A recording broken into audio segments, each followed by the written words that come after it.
I lay in the forest path, leg ensnared in a metal trap. It had been days since the rusty metal jaws had closed around my leg. I was weak from hunger and thirst, ready to die as I watched the carrion birds in the sky circle overhead. Then, something crashed through the brush, and I lifted my head, at least hoping to see the being that would claim my life. In the moments before they appeared, I reflected on this life, hatching alone in a cold crater, fending off the big gray four-legged beasts that nipped at my undeveloped hide, fighting to survive in these foreign forests. Yet alas, a mighty beast like myself, laid low by toothed iron hidden beneath the leaves. The being burst from a bush, a small pack adorning its back, strange clothing of a blue material covering its pale hide. The human boy froze upon seeing me. After all, I was much larger than it, the size of what humans called a Kodak grizzly, but the boy didn't shy away. Instead, it approached curiously, softly cooing. I snapped at it as it got close, bearing sharp teeth designed to tear flesh and chew bone. The human fell back in surprise, staring at me with wide eyes. Then, instead of running away, the boys stood back up and took of their pack, rummaging through it until it pulled something out, a small metal box emblazoned with bright colors. It opened this box and pulled out a flat, white, and square object. With an elegant toss, the object landed in front of me, the tantalizing scent of meat coming from it. Without taking my eyes off the human, I nudged the white square off the top of the object, grabbing the thinly sliced meat with my teeth and snapping it up, my thirst rearing its ugly head as I swallowed. As if knowing my struggle, the human boy emptied the metal box of some small packages, grabbing a clear bottle and pouring the contents into the container. Setting the box on the ground, the human slid it over the ground with a long stick until it rested by the white squares. I could smell it, water, pure and clean in only the way I could dream of. Thirst clouding my judgment, I sank my snout into the container and began to drink the sweet, cold water offered to me. As I was lapping the last drops of moisture from the metal, bending it in the process, I felt the pressure and pain on my leg lessen, making me snap my head up to look. The human had their back turned, feet placed firmly on either side of the trap as they pried the jaws of it open with their slim fingers until I could pull my leg free. When I did so, the human let go of the trap's jaws and fell back, scurrying towards their pack.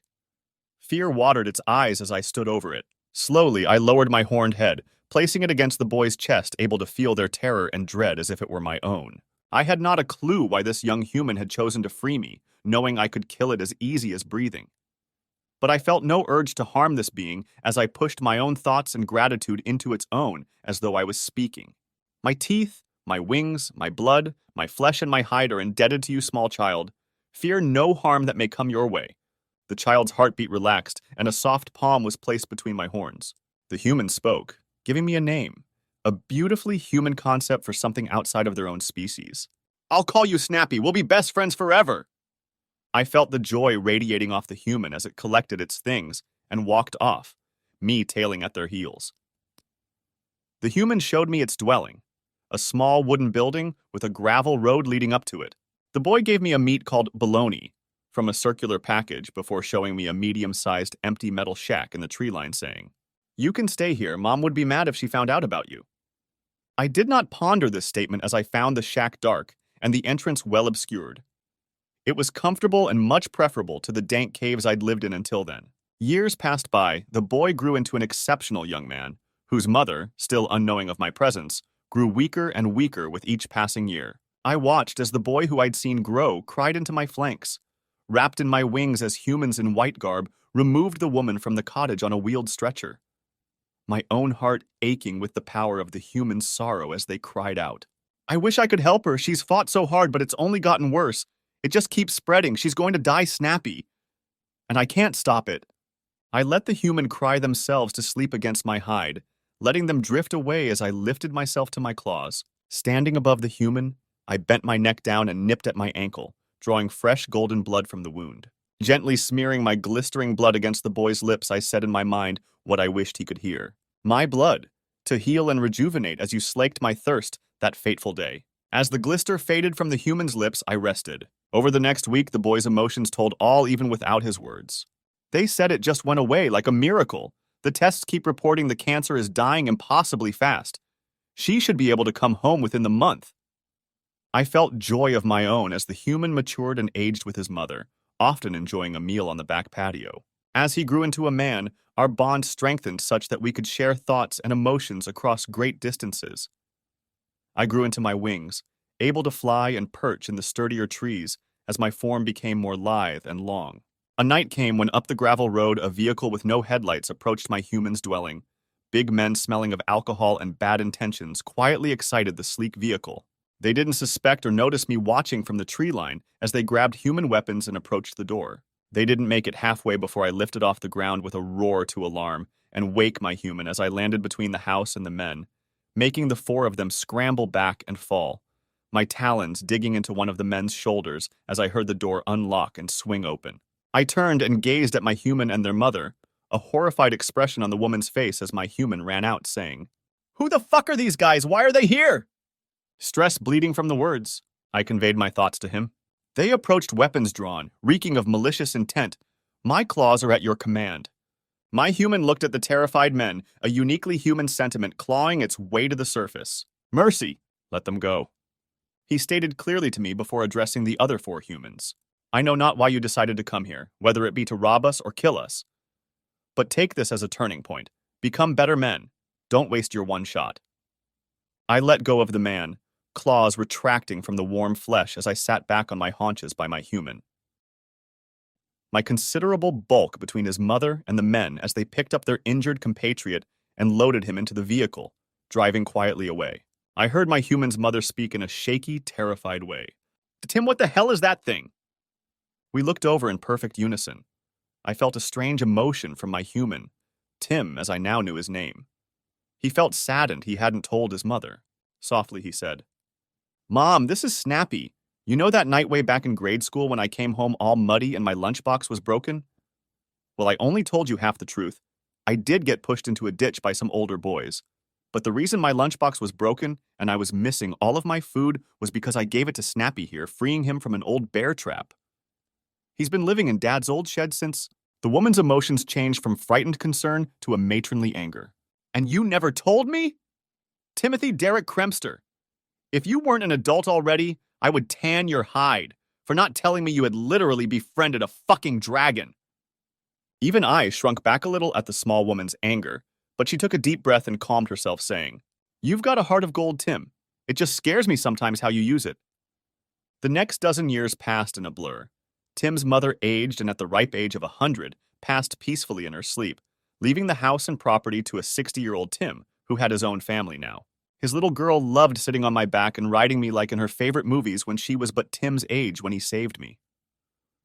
I found myself sleeping in a hand-built shed with proper bedding and heat during the winter months.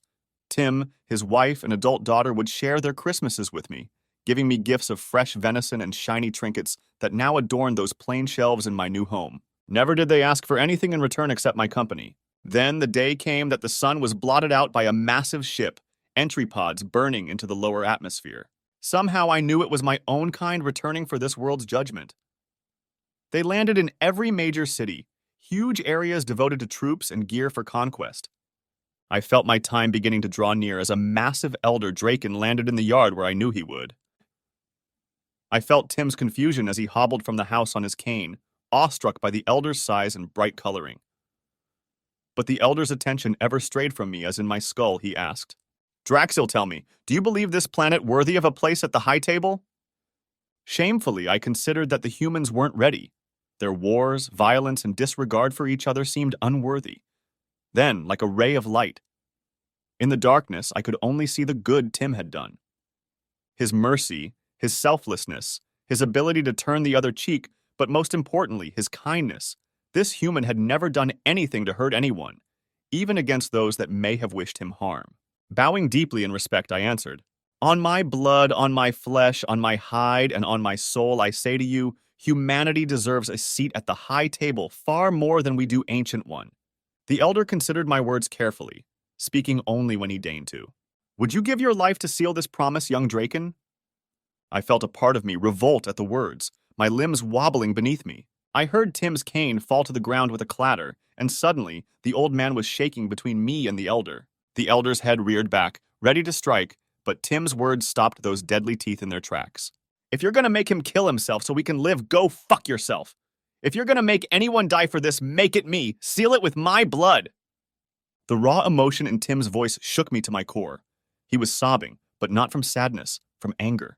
The elder gazed at Tim with ancient eyes, no words or emotions in that scaled face, until to my surprise, the elder bowed to Tim, speaking in a tone like falling boulders. Human, you have earned my respect. Your selflessness cools the fire in this ancient heart. Rejoice, for no blood shall be shed on your kind's behalf. Tim fell to his knees. He couldn't stand for very long without his cane, and I could only imagine how hard stress of the situation made it. The elder lifted a leg, biting a wound in its own sacred flesh to draw a golden drop of blood that he pressed against Tim's lips. Drink and be restored permanently to your youth, human. You have shown the best of your species this day. But Tim did not drink of the elder's sacred blood, instead stating, I wish to die in bed alongside my wife. I couldn't bear to see her, and all that I love fade away as I remain the same. Snappy will take my place. He'll know what to do. The elder lowered his leg, the wound closing almost instantly. Very well, human. May your soul rest peacefully amongst the stars when you pass.